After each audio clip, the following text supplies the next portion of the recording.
Kia ora koutou, I'm Nick Toki, New Zealand's Threatened Species Ambassador, and this is the Doc Sounds of Science podcast.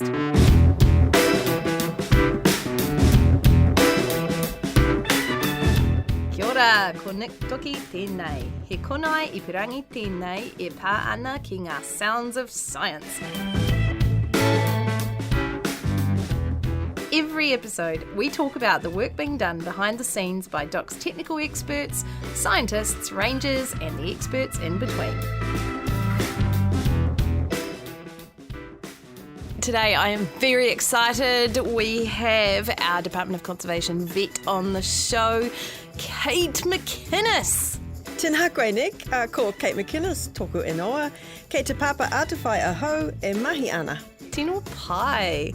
I want to talk to you desperately because I've always been a big fan of you and your work, and especially because you've got such a unique role in the department. So can you tell us a bit about what your role is and what it entails?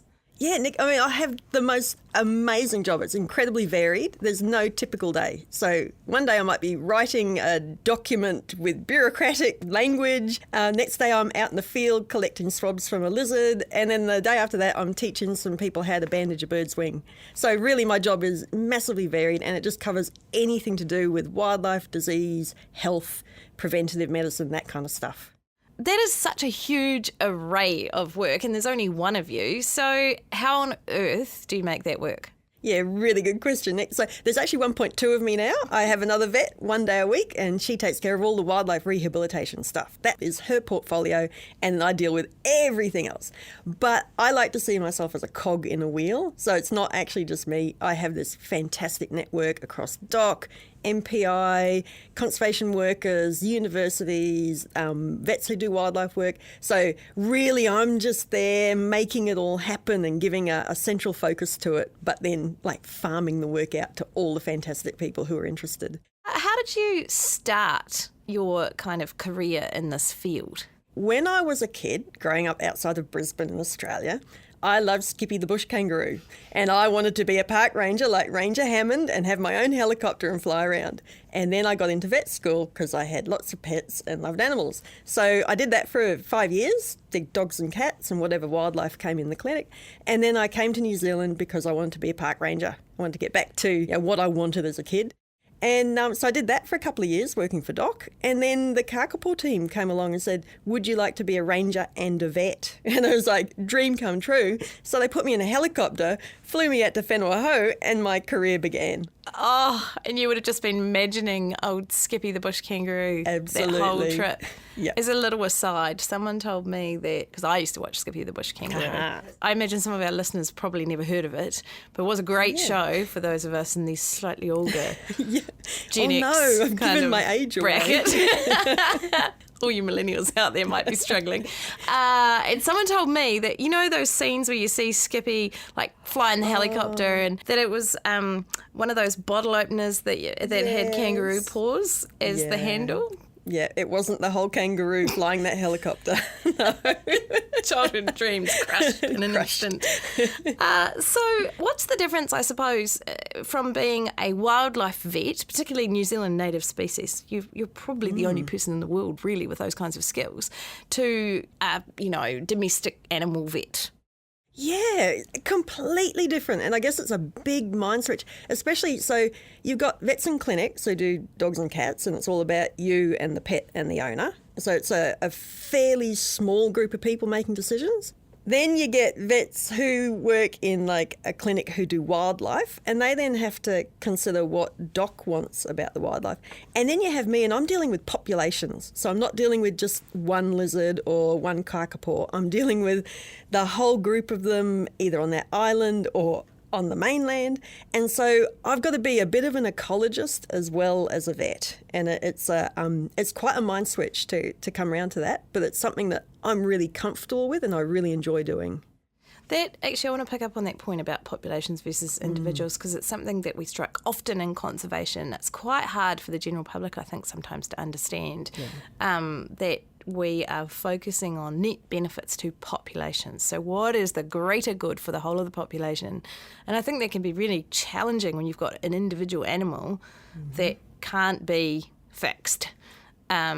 for people to understand how that fits into that broader picture? Yeah, it's, I guess for me, it's quite helpful to have Janelle Ward, my point 2 vet, taking on the wildlife rehabilitation, because that's the one-on-one stuff. And it is still really important. I think we need somewhere for injured wildlife or sick wildlife to go to be helped.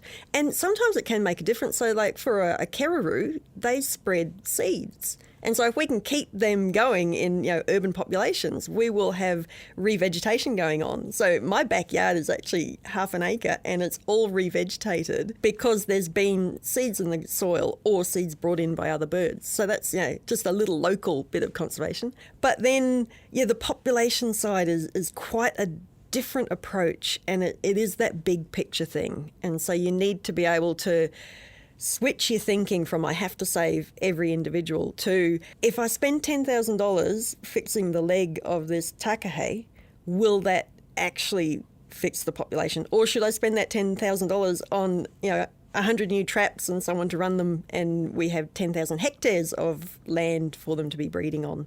So it's all a bit of a balance, really. And I don't think there's one perfect way. I think we need to respect both and have a bit of both. Use all the tools. Yeah, all the tools. I imagine, so I, a bit like you, I have a very similar childhood, lots and lots of pets, loving all the animals, bringing home all manner of things that my mum refused to accept as pets. Very sorry about the rat, Mum. But one of the reasons that I chose to go on and do zoology and not follow a vet career was I knew that I couldn't deal with some of the aspects of being a vet, that it would break my heart. What is the hardest part of your job, do you think? So I guess it's the ones you can't fix and the problems that you get to too late.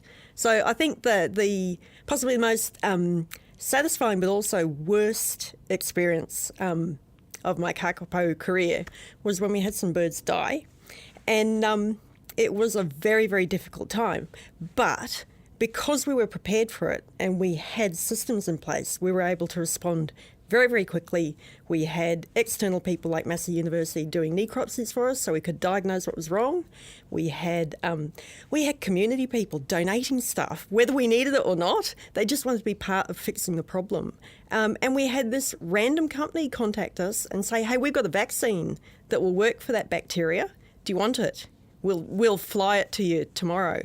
So it was just like, everyone got behind that. So it was a massive response. But it meant, it was a great test of our system, and the system worked really well. But it was also just tragic time. What is something about your work that you wish everybody out there in the general public knew or understood? The thing I always say to people, and I want them to understand, is no one works in a vacuum, and it takes a village to do everything.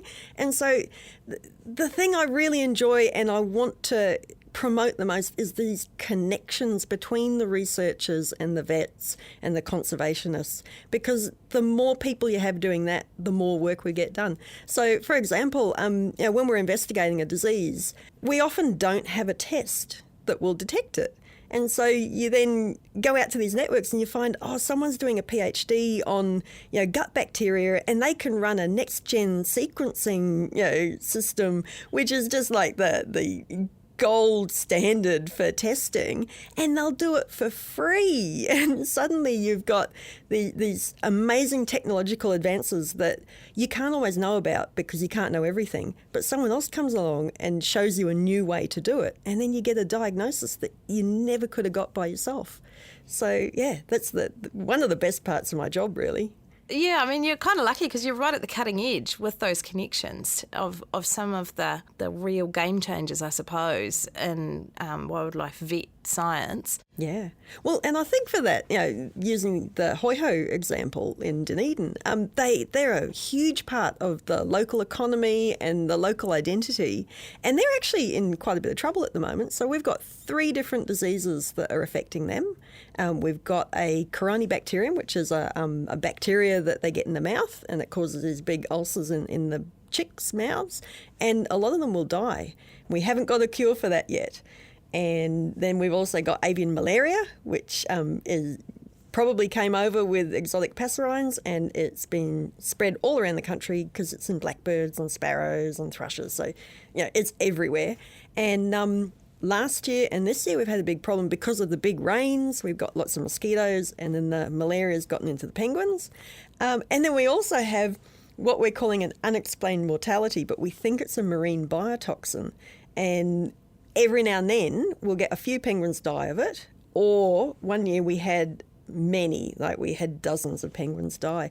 And so the pressures of those diseases, one of those could be enough to push a rare or endangered species to extinction.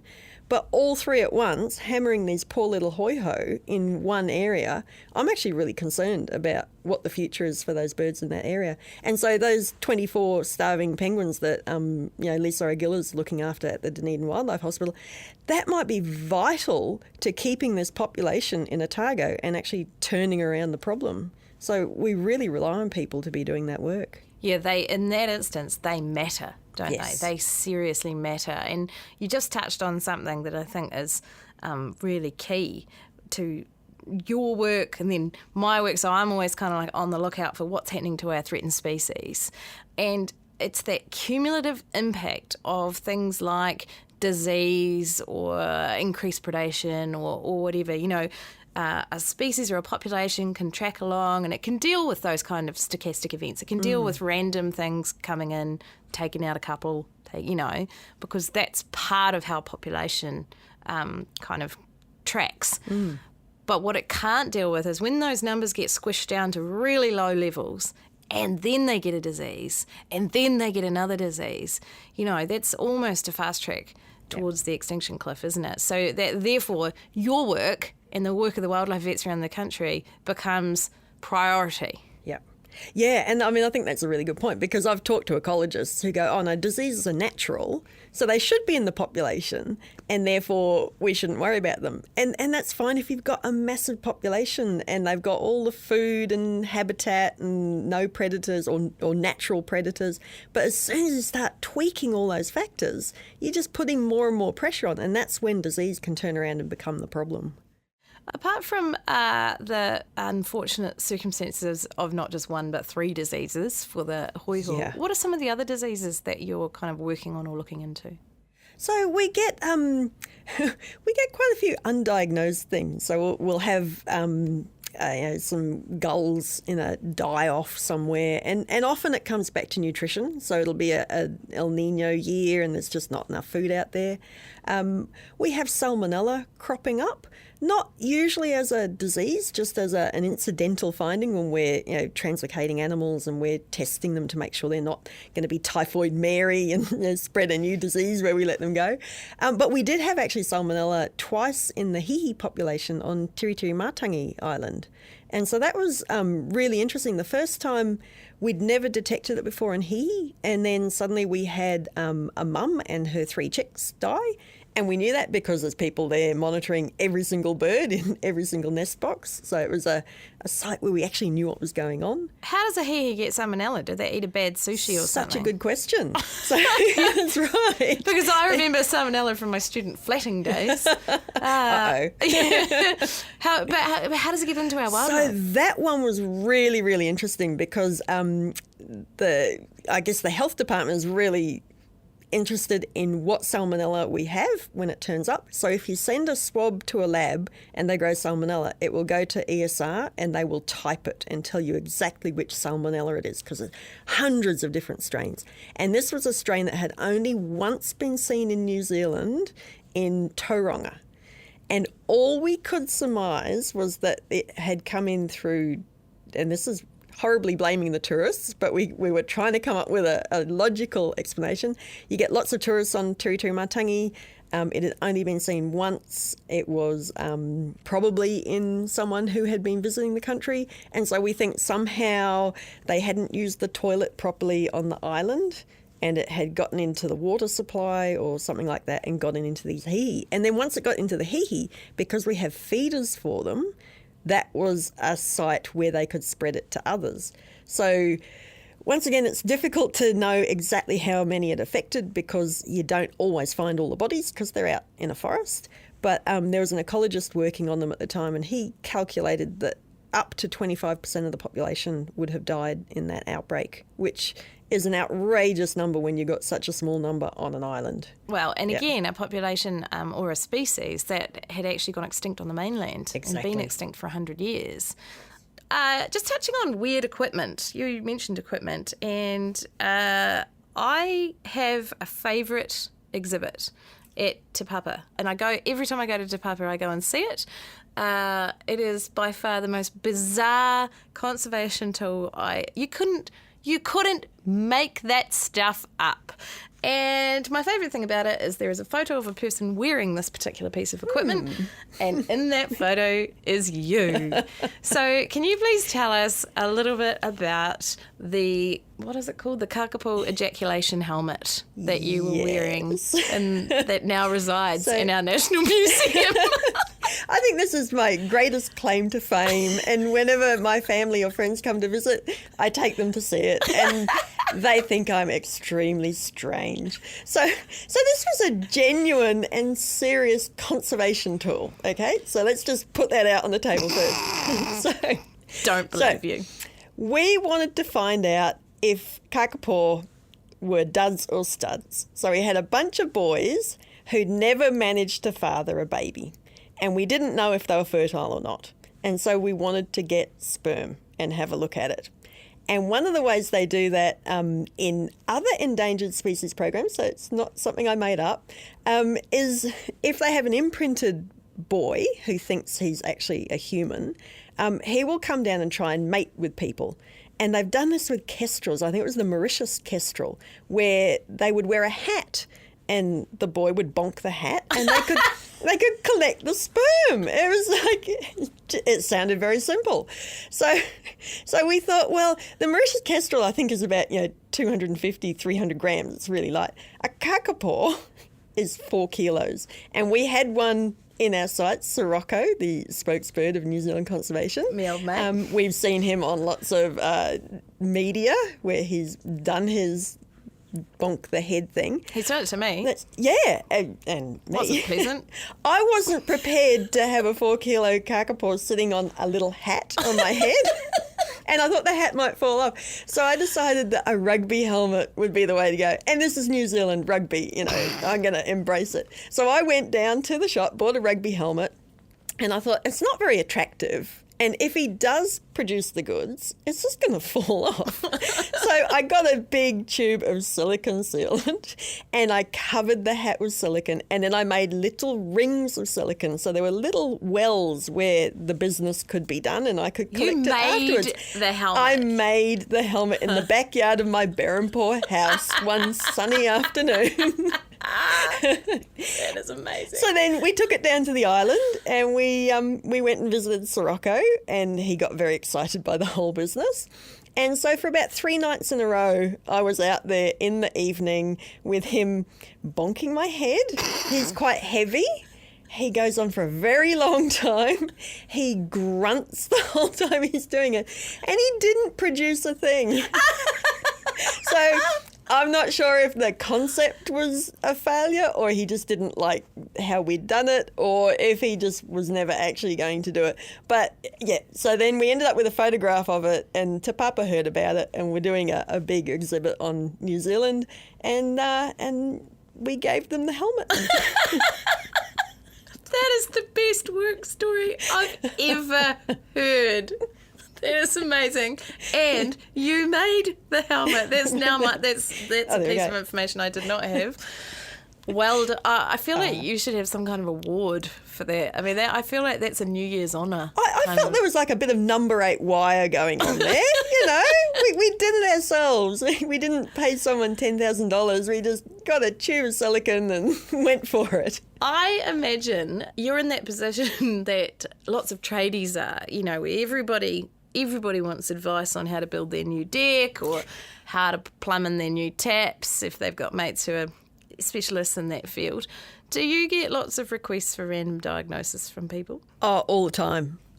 And actually, so you could go, oh, this is just too much, or you could go, this is fantastic. This is like an unpaid network of people doing surveillance. So there's the individual need. They want to know what's wrong with that bird. But I get masses of information through the process of getting sent all these photos or videos of, things that are going wrong. And so I'll get one year, and 2 years later I'll get one exactly the same. And I can go, hey, you've got the same thing as these people had. This is great. But it can be a bit dodgy because they'll send it to me and I'll be out of the office, so I'll download it on my phone and have a look and have a chat to them and we'll work out what to do. And that's photos gone into my gallery. And then I'll be showing some of my holiday photos and I'll be flicking through, and then this disgusting lump on the leg of a bird will appear as like a massive close-up photograph, which is kind of a little bit off-putting. And in fact, it went to the extreme once where I had been making dinner and I was making nachos and I opened up the bag of corn chips and there was something wrong with them. So I took a photo, being a good citizen, and I sent it to the company and I said, just letting you know, there was something wrong with this batch. I wrote down the batch number off the bag and this is what I found in the bag. I've attached a photo. Except I didn't attach the photo of the corn chips. I attached a photo of a dead bird. And I didn't realise. And I only found out after they'd sent me a big box of corn chips. No note, no nothing, just these corn chips arrived by courier. And I mentioned it to my wife and she went, yeah, I wondered why you sent them a photo of a dead bird. And I was like, what dead bird? Why didn't you tell me? So some poor customer service person at the corn chip factory got sent this horrible email from me and I never knew who it was. And I hope it didn't ruin their day. Well, you could have shut the factory down. Imagine it. Them going, holy, we found a dead bird in a bag of nachos. Yeah, I think a national incident. I think I'm on their list of complete nutters. Just send them the chips and they'll go away. That is brilliant. So I'm much more careful now. Oh, well, as well you should be, and should probably always feel a wee bit guilty for that. Absolutely. You do, I mean, it's not all a glorious job. It's not all wrapping bandages around blue ducks and, nice things happening, is it? You work with a lot of stuff that's kind of disgusting. Well, I think it all comes from your perspective, hey? So one person's disgusting is another person's, oh my God, this is the best lesion I've ever seen. I'm sending it to all my vet friends. They're going to be jealous. And so I think perhaps that's why I ended up a vet, not a park ranger, because I know gory is, sad for the animal, might be really hard to fix, could be a massive problem. But there's also this morbid fascination with how big can an avian pox lesion on a leg get. And so when you get a really big one, you do actually share it with other people. And part of that is like, oh my God, look at this. But part of it is, wow, it can get this big. Have you seen one this big? And so something got sent to me like 3 days ago and I looked at it and I went, and they said, it can't be avian pox because look at the size. And I could go back and go, actually, we've seen bigger. So one thing that I've always liked about you is you're prepared to talk to anyone about anything pretty much all the time. But that's been to your advantage, hasn't it? Because you've been able to gather more knowledge than you probably would have if you were, in a box scientist just looking at your samples. Yeah, it's an interesting thing, hey, because, I would class myself more as an introvert than an extrovert. But when it comes to my job, I'm a massive extrovert because I love it. And so I think when you're doing something you really love, it can make you a much more outgoing, want to connect, let's all get together and do this stuff. Couldn't agree more. I'm actually a shrinking violet most of the time. That's what I thought. Yeah. If you're worried that there might be an outbreak of some heinous disease, how many bird samples does it take to know what's going on? To hand on heart be able to say, actually, we've got a problem here? Yeah. So I think there's no fixed and fast rule, but the way we do it, and I think it's a really sensible way, and I've heard other countries doing it similarly, is 1 or 2 could just be a coincidence. When you hit 3, you've got a pattern. Something's happened. It's not random. Have a look. And then even if you have a look and you find it was 3 different things, at least you know what that was. But if you find all 3 had the same thing, like those kākāpō chicks, then you know this is a serious outbreak in that population and you need to do something about it.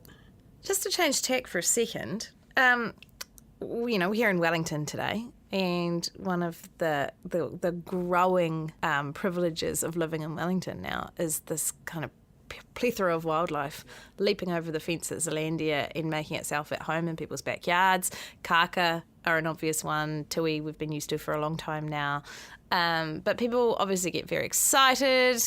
I had a mate ring me about 10 years ago, and she's not a conservationist, but she likes the nature, kind of like most people. And she phoned me, and she was just screaming down the phone, "Kia! Kia!" And I was like, "What is going on?" And she said, "There's Kia in my backyard." And she was so excited. It was about 7 o'clock in the morning. And she said, "There's 5 Kia in my backyard." And I was like, okay, first of all, that's amazing. Second of all, they're not Kia, they're kākā. Also cool though.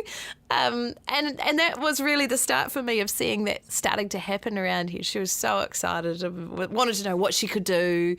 People want them to hang around, and they often want to feed them. Let's talk a little bit about that, and particularly with regard to kākā, because I got involved a bit on this when we had the kākā cam with Wellington City Council. So what is the issue with people feeding wild birds like kākā?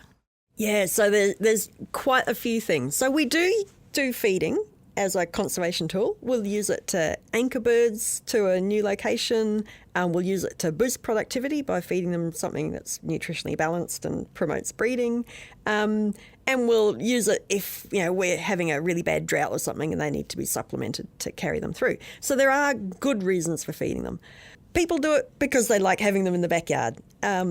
Sometimes it gets a bit more extreme than that, and they feel that the birds rely on them and they have to feed them. So I know of a person who can't go on holidays because they're worried that the birds will die because they rely on the food. So that's extreme. These are wild birds and they should be able to survive in the wild and they shouldn't need the food. So a few problems occur with feeding them. We get poor nutrition. So particularly with that kākā cam example, kākā will feed their chicks on stuff that's not nutritionally balanced. So if I put out lots of cobs of corn, they love corn. It's sweet, it's yummy, it's juicy, but it's full of phosphorus and doesn't have calcium. And so as soon as they feed that to the chicks, they get a calcium-phosphorus imbalance. Their bones won't grow properly. They'll get bent beaks, they'll get weak bones, and they'll actually get broken bones. And they're called folding fractures, where the bones are so weak they just kind of fold. It's awful. So these chicks are going to die. And so that's it doesn't have to be corn, it can be a whole lot of other things. Nuts. So nuts, some have a bit more calcium than others, but it's not a balanced diet. And they're more like chippies and ice cream. It's like, yay, big fatty nutty food. But if that's what you ate all day, you're not going to have a good diet and you're going to get fat, you're going to get obesity problems, but you also probably don't get enough vitamin A and vitamin E. So it's a really complex thing trying to come up with actually a good food for wildlife in whatever circumstance you're working in. One of the other problems, dear to my heart, is the disease side of things. So if you put out a feeder, birds are going to congregate in a way that doesn't happen in the wild. And you need to keep that feeder absolutely spotlessly clean or it becomes a source of disease. So they'll be pooping on it, they'll be leaving feathers there, they'll be fighting with each other. And so you just get this whole change in the disease exposure and also the social behaviour. You're changing their social behaviour and you might have more stress in the less dominant birds and actually more stress in the dominant birds because they're trying to fight to keep the feeder. And they're not going out and doing their natural thing, which is eating a little bit, preening, sitting around, eat a bit more, preen and sit around. And the other problem we get is because they've got all this fantastically energy-rich food, it's like if you give your kids, red cordial before dinner. Yes. They're not going to go to sleep that night. So these kākā end up with so much energy and nothing to use it on. They don't have to spend it going looking for food. So then they start chewing on things. And then they chew on lead-head nails, which are on lots and lots of roofs around the country because we still have old roofs, and then they get lead poisoning, and they may even pass that lead poisoning on to their chicks. So it's this whole snowball effect of you've changed their behaviour, you've given them the wrong food, and then they start doing stupid things. They also end up annoying neighbours. So yeah, that's right. They'll turn up at 3 o'clock in the morning waiting for their 5 a.m. feed. And they're noisy birds and they can do a lot of damage. And they're ripping into people's trees. And then we get wild at them for doing something that we've essentially encouraged. I think that thing about the raspberry cordial is just a great example, isn't it? Because if you've got wild neighbours in Wellington, you know, and you love having your kākāpō and stuff around, it's like you wouldn't give the neighbours' kids raspberry fizz. If you really didn't like them. And so it's that feeling of, you know, that feeling of responsibility of looking after that maybe might make people think a little bit more. So you can do it in a more natural way. I've got a rewa tree in the backyard and I regularly get kākāpō in that when it's flowering. And so I'll only see them, you know, for a few weeks or a month every year in that tree, but it's fantastic. And that's my little dose of I've got kākāpō in my backyard. So there's on the DOC website, there is a link to what plants you can grow in your garden to attract birds. Yeah, year round, Brilliant. Yeah. So you can make a bird garden. You don't have to then be spending a fortune on nuts or other things. You don't have to look after a feeder. You don't have to clean it or anything. You just let the birds be birds. That is a really great piece of advice. Well, I used to live here in Wellington. I lived in Nainai and I had a beautiful kōwhai tree in my backyard, and at particular times of year it was just full of kereru and tui. Lovely. I had a tui that mimicked my landline though, and I think he did it on purpose. So he would ring and I'd be outside and I'd run inside to get the phone and it would stop and I'd come back outside again and then I'd hear this. I'd be like, what? And I swear he was sitting out there laughing. It's brilliant. Yeah. Thank you, Kate. And thank you for this really fascinating discussion. I could talk to you all day and probably all week, not so much about the gross stuff, even though that seems to be your favourite topic. But in particular, I think a lot of the things that you've talked about, even though I know a lot of the stuff you do is really technical and really scientific, I think the value that you bring is you're talking about things that people can do themselves. You know, that whether it's in relation to planting trees around their backyard to encourage those birds and how to avoid disease and why we must keep our wildlife safe from disease. I just really want to thank you and acknowledge you for your hard yakka. My pleasure. And mahi. And I look forward to kind of seeing where you go next. Thanks, Excellent. Kate. Thank you, Nick. That's it for this episode. If you like what you heard, show us some love with a 5-star rating. The Doc Sounds of Science podcast is available wherever you get your podcasts, so subscribe now and never miss an episode.